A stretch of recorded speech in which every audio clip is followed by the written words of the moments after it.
I'm going to show how to polish your salt plates using this polishing kit here, which has multiple glass plates, each with their own grit basically.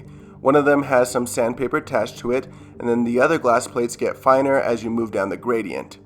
To show how to do this, I'm going to be using a brand new salt plate, but this technique can also be done when the surface of your salt plates ends up getting really scratched or foggy, where the infrared light transmitted from the spectrometer could be obstructed, like you can see on this brand new salt plate. It's a lot more foggy and opaque, so infrared light is going to have a difficult time being transmitted through it. Now, the idea is to use some distilled water while rubbing these salt plates against these glass plates to dissolve and remove the damaged or foggy outer layer. So I'm going to go ahead and add a little bit of distilled water onto all three plates. You don't want to add an excessive amount of water, just enough to spread around on the glass plates as you rub the salt plates against them. But the sandpaper does absorb some of the water, so you can add a little bit more to that if needed.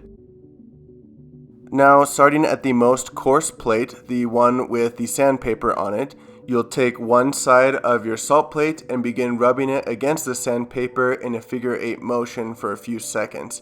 This will help dissolve and remove the outer damaged or foggy layer.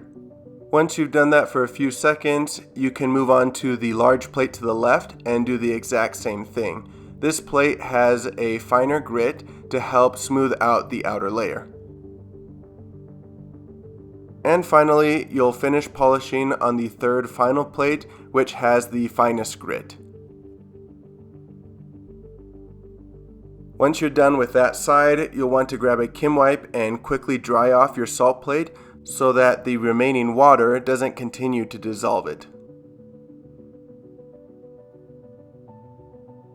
Then you can simply follow the exact same technique to polish the other side of your salt plate.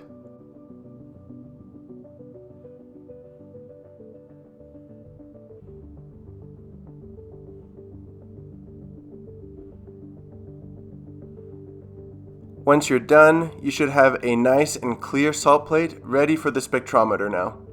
Be aware though that you should only polish your salt plates occasionally and when necessary, because each time the outer layer will be removed and the salt plate will continue to get smaller and smaller.